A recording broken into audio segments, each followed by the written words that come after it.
Bonjour à toutes, j'espère que vous allez bien. Aujourd'hui, je débarque avec une nouvelle vidéo parce que je m'ennuyais un petit peu. Et je me suis dit que ce serait sympa de faire un condensé de tout ce qui m'arrive en ce moment pour sensibiliser les étudiants euh, au séjour en pays étranger. Donc dans mon cas, en fait, je suis en Allemagne, dans le magnifique... comment ça s'appelle?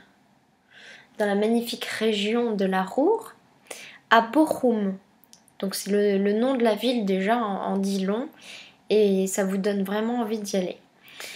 Alors en fait j'ai postulé en mai auprès de l'organisme du DAD, qui est un organisme franco-allemand qui a pour but de former des experts franco-allemands. Et donc pour ma part je souhaiterais devenir interprète plus tard.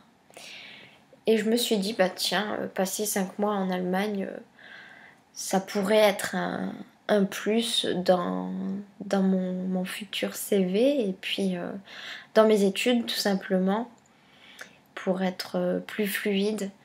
Parce que bon, ça fait maintenant à peu près, il me semble, 8 ans que je pratique l'allemand.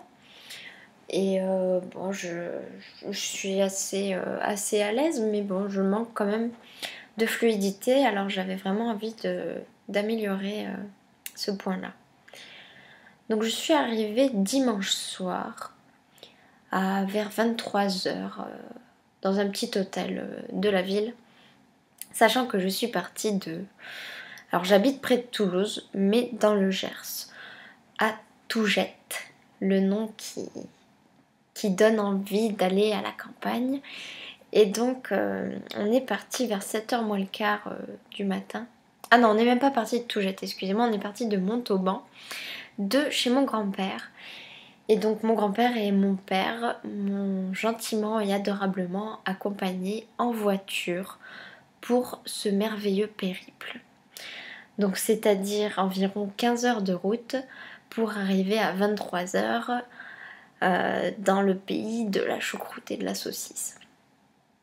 Alors autant vous dire que 15 heures de route ça se fait pas comme ça et qu'on a le temps de s'ennuyer.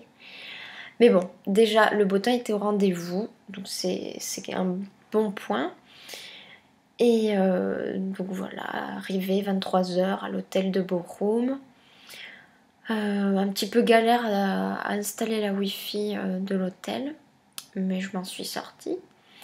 Et donc le lundi matin, je devais arriver dans ma résidence universitaire, qui est la résidence Auf dem Kalves. Donc si vous postulez dans le cadre du PEA, donc, qui est une bourse pour étudier à Bochum, surtout faites en sorte de ne pas atterrir dans cette résidence parce que c'est un petit peu... Donc vous imaginez qu'il y a, je sais pas moi, le Mont Blanc et en bas la résidence. Bon, j'exagère. Mais j'exagère, mais toutefois, il est vrai que j'ai quelques kilomètres à faire pour aller à ma fac et que les transports en commun ici, ben, c'est la misère. La région est très mal desservie. Je n'ai aucun bus à moins de 15 minutes à pied pour aller à ma fac. Donc en fait, il n'y a aucun intérêt à ce que je prenne le bus ou le tram pour aller à ma fac. Donc voilà, on a eu la joie avec mes camarades de découvrir tout ça. Pour aller faire nos courses, donc voilà, pour se ravitailler en nourriture, ben, c'est un petit peu la même galère. Faut faire minimum 4 km à pied pour aller faire ses courses. Et puis si tu veux faire le plein, ben, en fait tu es obligé d'amener ta valise vide pour pouvoir mettre tes courses dedans, parce que sinon c'est le parcours du combattant au retour. Donc voilà. Que vous dire d'autre? Bon après voilà, Me prenez pas pour une ronchonne qui se plaint qui s'apitoie sur son sort.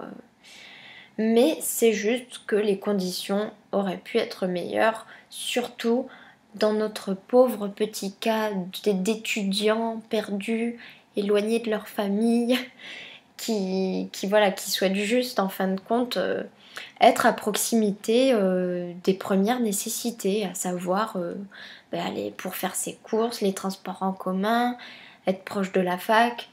Je pense que quand même les organismes qui font venir des étudiants étrangers pourraient un minimum se soucier de notre pauvre condition et aménager une proximité pour aller aux magasins les plus les magasins les plus indispensables pour s'alimenter, etc.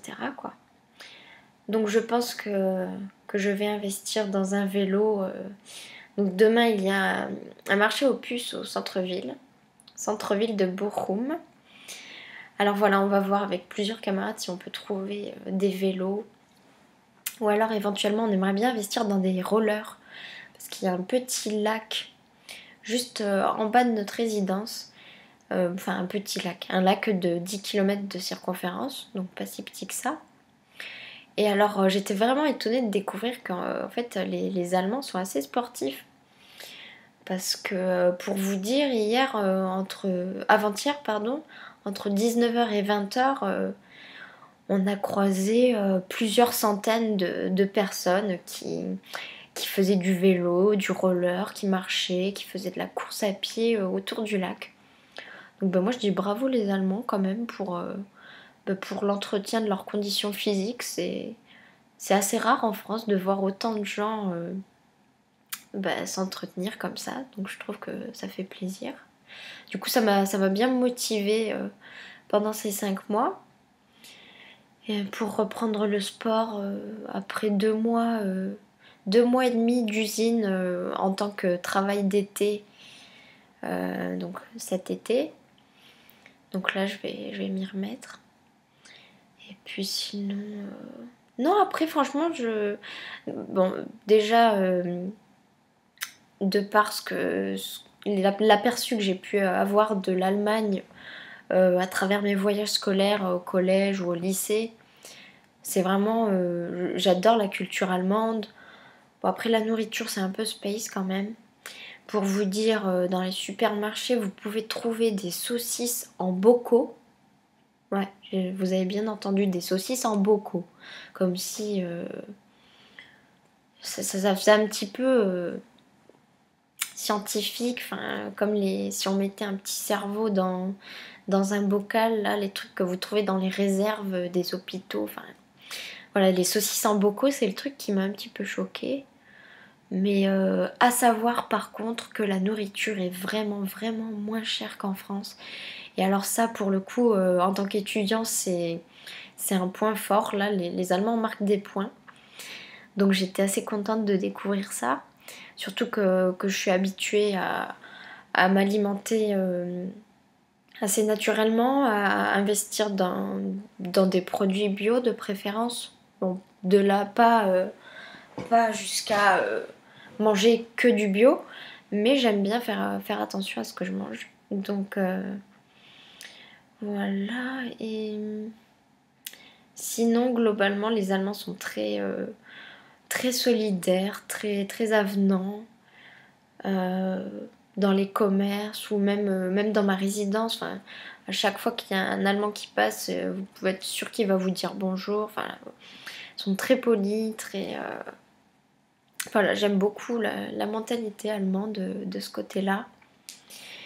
Et puis voilà, je crois que ce sera tout pour ce petit point, pour ce petit rapport de début de l'aventure. Et puis écoutez, j'essaierai de vous tenir au courant de ce séjour et voilà, pour que vous vous rendiez compte un petit peu concernant les gens qui font des études, si ça vous intéresse de partir à l'étranger, mais il y a plein de facteurs à prendre en compte. avant de partir et une fois que vous êtes sur place, parfois malheureusement vous avez des mauvaises surprises, mais je veux dire voilà, si on tente rien, on n'a rien. Donc voilà, il faut pas avoir peur de, comme je reprends la citation d'une amie, il faut pas avoir peur de se perdre de temps en temps, ça fait du bien de s'immerger dans un autre pays, dans une autre culture. Et ma foi, ben après, il faut juste s'adapter et après garder le meilleur de l'expérience. Donc je vous tiens au courant au plus vite du déroulement de ce petit voyage. Je vous dis à très bientôt, salut!